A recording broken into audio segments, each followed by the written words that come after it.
El gobierno de la ciudad prohibió el uso de pirotecnia con efecto audible con el objetivo de disminuir los daños que el estruendo provoca, especialmente en menores de edad, también en adultos mayores y en personas con autismo, además del efecto que genera en los animales y en el ecosistema urbano.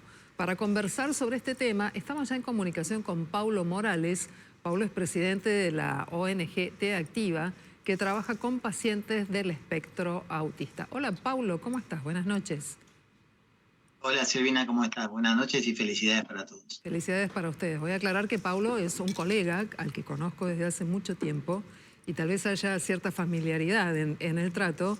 Paulo, lo sabrás entender, nos preocupa mucho el impacto que genera, no la celebración, pero sí el uso de pirotecnia, y a partir de esta normativa en la ciudad de Buenos Aires, nos gustaría saber si ustedes han notado algún cambio en este sentido y sobre todo si pudieron celebrar e integrar a los suyos de una manera diferente.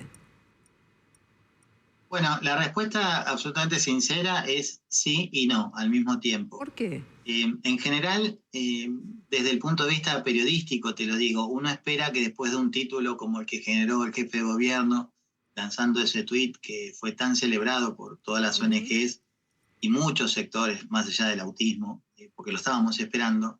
Por otro lado, en las entrevistas que ya me habían hecho, y una me hicieron en este mismo canal previamente, yo dije que esto hay que tener paciencia, porque estas no son cosas de un día para el otro. Y hasta casi te diría que sacar una comunicación de esa manera genera toda una cosa positiva, pero también, por otro lado, se genera también como gente que no está del todo de acuerdo. Entonces, acá lo que hay que hacer son oportunidades para hablar del tema, para contar. Esto, si nosotros vemos de hace 20 años hasta ahora, hubo un avance gigantesco en muchísimos aspectos, entre los cuales está el ruido de la pirotecnia. Sí. No podemos pretender que de un día para el otro la gente cambie absolutamente todas sus costumbres. No, Pero sí claro. consideramos, y lo hablamos con tu producción también previamente, hubo mucho ruido, hubo mucho ruido. Hubo menos ruido, hubo menos ruido. Por eso sentimos que es un paso a paso, y casi te diría, Silvina, que es muy importante que haya menos ruido. Pero también sería bueno que este debate se pudiera trasladar al resto del año, porque la ciudad de Buenos Aires es una de las ciudades más lindas del mundo, pero también una de las más ruidosas. ¿Y qué vamos a hacer con eso los 160 días restantes? Bueno, ¿sabes qué? Me parece interesante que lo podamos plantear porque había barrios en los que anoche había silencio absoluto, distintos puntos de Belgrano, Las Cañitas, incluso algún sector de Palermo donde no escuchabas nada. Y sobre todo proyectando lo que suele ser la celebración del 31 de diciembre, del Año Nuevo, que suele haber como mucho más expresividad o mucho más intensidad en los festejos, que vayamos haciendo un anticipo para generar probablemente conciencia, ¿no? Que es lo que hace falta. Celebrar sí, pero ¿con qué condiciones? Bueno, el autismo, los que tenemos, que nos tocó el autismo dentro de nuestras familias, aprendemos una cosa, que lo primero que hay que hacer es el respetar ciertos ritmos evolutivos y de aprendizajes de nuestros propios hijos. Cuando entendemos eso, que nos cuesta un montón, y se dice fácil, pero no es tan fácil hacerlo, Claro. y no está fácil entender ese concepto. Eh, Después lo aplicás para todo, o sea, las sociedades no se mueven, no deberían moverse de manera brusca, porque eso genera justamente movimientos en contra. Esto tiene que ser una evolución hacia adelante y empezar a hablar un poco más del tema y explicarle, por ejemplo, a ese televidente que por ahí me está escuchando, dice, bueno, tanto quilombo por algunas personas, bueno, llévalo a otro lugar No, y no no. escuche los ruidos. Pero Paulo, Lo hemos, lo hemos, ¿qué le pasa a un chico o a un adulto, un adolescente que está con el trastorno de autismo y de pronto empiezan a sonar fuegos artificiales, cohetes? ¿Qué pasa con a eso él? iba, a eso iba. O sea, no es simplemente llevarlo a un lugar. Ya hay toda una situación de angustia. ¿Y a dónde lo llevas aparte? ¿A dónde lo llevas? No tenés un búnker en tu casa. O sea, si te tocó digamos, una manzana ruidosa, vos lo definías perfectamente. Hay barrios o hay zonas donde funcionó mejor que en otras. Te tocó una zona de mucho estruendo. Hay personas con autismo de cualquier edad que no solamente les molesta, sino que tienen graves retrocesos en su evolución. Ujú. Chicos que por ahí estaban saliendo del pañal o una situación se vuelven a hacer encima, personas que se empiezan a agredir a sí mismos o a los que están alrededor o salen corriendo. Realmente, yo soy una de las personas que disfrutó la pirotecnia de adolescente y demás, pero realmente vale la pena por el disfrute que otras personas lo pasen tan mal como esto que estoy describiendo. Yo creo que no vale la pena. Y en todo caso, lo que tendríamos que tratar es encontrar lugares seguros en donde las personas que realmente quieren disfrutar del ruido tengan lugares para hacerlo, lugares cuidados, lugares seguros, que además tampoco les genere accidentes. O sea, yo creo que en una sociedad hacia la que vamos, todavía no estamos en ese lugar. En una Ujú. sociedad a la que vamos va a haber lugar para todos.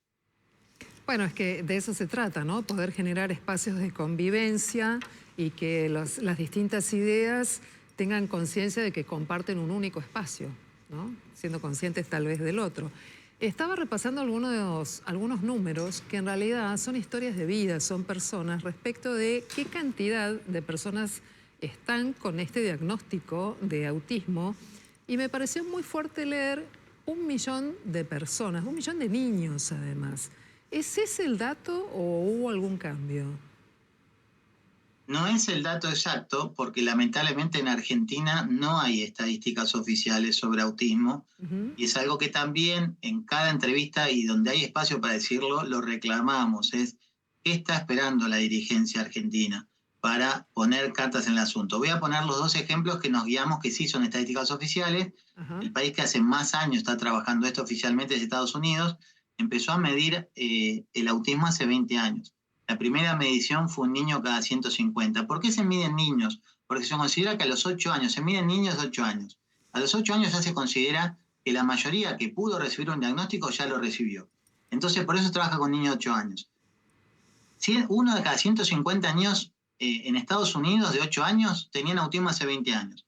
Hace 2 años, un niño cada 40. El año pasado, un niño cada 36. Este año, que ya se difundió hace algunos meses, un niño cada 31. Brasil empezó a medir el autismo este año con un censo. El mismo año que Argentina tuvo su censo, Brasil lo tuvo también en 2022, pero preguntaron muchas más cosas sobre discapacidad y ya tienen resultados. Silvina, un niño cada 38 en el país vecino.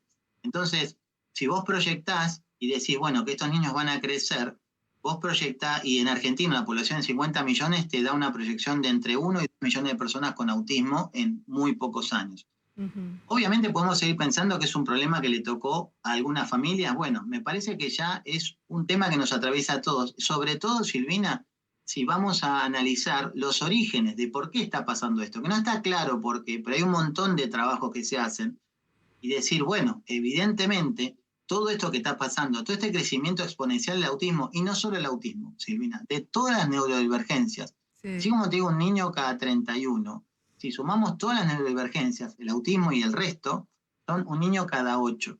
Un niño cada 8, son 3 niños por aula de 20, 20 y pico. Realmente es un llamado de atención y la sociedad y la dirigencia sobre todo están mirando para otro lado.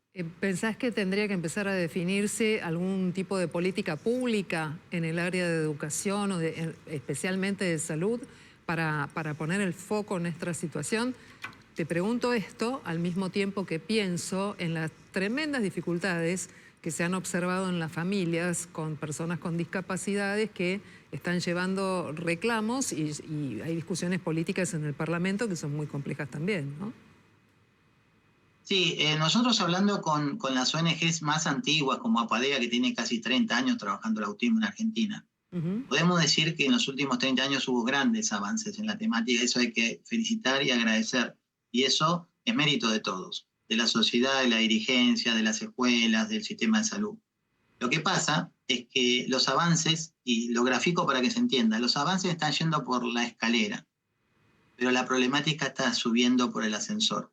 Y por eso, si bien hay un montón de avances y es fácil darse cuenta cuáles son esos avances, si vos tenés escuelas en donde hay aulas que deberían tener 3 niños con neurodivergencia por aula, pero no los permiten porque te expulsan, y es de Ujú. público conocimiento lo que está pasando en las escuelas, sobre todo privadas de todo el país, Ujú.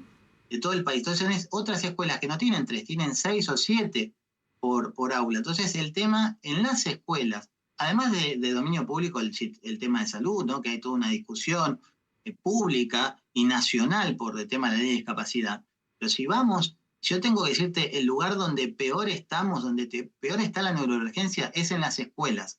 Están totalmente detonadas en todo el país y nadie sabe muy bien cómo resolver eso, porque no se está abarcando de una manera como debiera, que no es un tema de educación, es un tema de educación, de desarrollo social, de salud, socialmente y obviamente privado, porque las escuelas son privadas. Cada uno está haciendo cosas de manera individual. Así no se va a resolver. La única manera de resolver esto es sentarnos todos en una misma mesa, debatir, ponernos de acuerdo. Con esto que decía al principio de la nota, no se puede de un día para el otro, lo entendemos que no se puede de un día para el otro, pero al menos empecemos a conversar sobre por dónde arrancamos y hacia dónde deberíamos ir. Esa discusión todavía no existe y por eso están las situaciones dramáticas y las escuelas están totalmente detonadas en todo el país. Estaba pensando que si estamos en periodo de vacaciones y si estamos con las escuelas por un lado, imaginar cómo integrar a un niño a una colonia de vacaciones hasta que vuelva a ir al colegio, hasta que consiga su vacante, debe ser un proceso también complejo para las familias. Muy complejo, muy dramático, Silvina. El primer problema que tiene un chico con autismo, yo le digo siempre esto, somos su propia familia. ¿Por qué? Porque tanto padres como madres no estamos preparados para el desafío que nos tocó. Pero con un enorme compromiso, que para mí está basado en la fuerza más grande del universo, que es el amor, vamos averiguando, nos volvemos como Sherlock Holmes, ¿viste? Vos sos periodista, yo también, ¿viste? Cuando te tocaba una investigación difícil. Bueno, imagínate que te toca la investigación más difícil de tu carrera, es la investigación que tenés que hacer para averiguar sobre cómo criar un chico con autismo. Es muy, muy complejo. Ahora, cuando vos vas haciendo el duelo, el aprendizaje, la aceptación, todo empieza a cambiar. Pasa el drama, la angustia, todo eso, todo ese duelo pasa a ser alegría, pequeños festejos. Entonces, ¿cuál pasa a ser la siguiente etapa? El colegio. Claro. Y los colegios no están preparados, ni los públicos ni privados, y no tienen ese mismo compromiso que tenemos nosotros, porque es mucho más complejo. Por eso es urgente generar este debate, porque en el corto plazo no vamos a estar mejor. Y es imposible que estemos mejor, pero si planteamos las cosas y pensamos en trascendernos a nosotros mismos, en pensar en la siguiente generación, ahí sí las cosas van a poder ser totalmente distintas, pero eso hay que empezarlo hoy. Paulo, es que hay una cosa que siempre me preocupa y tiene que ver con el tema de que las familias, obviamente, amorosamente, se ocupan de sus niños, cualquiera sea la situación que atraviesen los hijos. Pero los padres y las madres no somos eternos. ¿Qué pasa en una familia cuando tenés un chico que tiene que seguir valiéndose solo y tal vez en esta etapa, que es la de incorporarse al cole, integrarse socialmente, los obstáculos son tan profundos? Sí, bueno, Silvina, ese es el gran planteo. Yo tengo mi hijo, que es mi hijo mayor, el que tiene diagnóstico de TEA, tiene 10 años. Él está muy bien, está en colegio normal, con una gran batería de terapias, pero la duda siempre está. ¿Qué va a pasar con él? Entonces, cuando nosotros ya no estemos. Entonces, lo mejor que podemos hacer es tratar de darles todas las herramientas que estén a nuestra disposición y otras que las seguimos buscando para que tenga las mejores herramientas él para valerse por sí mismo. Ahora bien, necesitamos que la sociedad nos ayude y por eso nosotros promovemos mucho un concepto, Silvina, que se llama cambiar la mirada. Nosotros cambiamos la mirada no solo hacia el autismo, sino hacia la neurodivergencia y entendemos esto, que te aseguro que esto que te digo son hechos probados. Uno cree que un chico, que un adolescente, que no está muy conectado, que no habla, y lo voy a graficar para que se entienda. ¿Viste un chico que se le cae la baba, que todavía se hace encima y tiene 16 años, y vos pensás que ahí no se desarrolló ese cerebro, pero hay un montón de avances tecnológicos, en este punto la tecnología es muy valiosa, y ahí nos estamos pudiendo conectar con esos cerebros que no pueden hablar, no se pueden comunicar de la manera tradicional, y esos cerebros se desarrollaron. Entonces, cuando cambiamos la mirada y decimos, che, todos los chicos, todas las personas tienen un aprendizaje infinito, un potencial de aprendizaje infinito, simplemente tienen otro ritmo y otra velocidad para que se entienda, pero van hacia el mismo lugar si los entendemos y los podemos ayudar. Ese es el cambio de mirada que necesita la sociedad para entender que, ojo, todos se pueden insertar si la sociedad tiene la suficiente, no te digo empatía, lo más importante es que tenga la información, porque la empatía no existe si no hay información No se previamente. conoce, claro.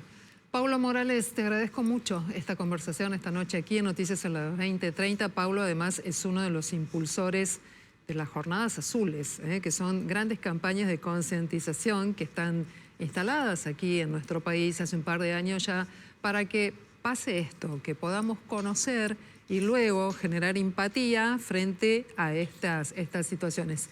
Por lo pronto empezamos el 31, nada de pirotecnia y pensando un poco más en el otro o buscando un lugar seguro donde unos disfruten y otros no padezcan. Colo, muchas gracias.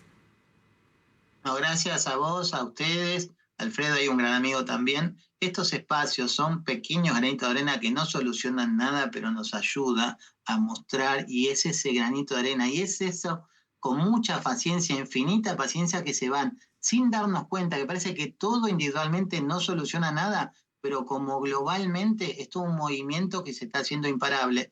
Y lo último que te digo, Silvina, es si nuestras dirigencias, y no hablar de política, nuestras dirigencias, sin hablar de política, copiaran los modelos del autismo, en particular, que los conozco muy bien, que es enfocarte a largo plazo todo lo que encares, pero celebrando los pequeños logros de ese camino largo, te puedo asegurar que los problemas que tiene la Argentina desaparecerían en brevísimos instantes.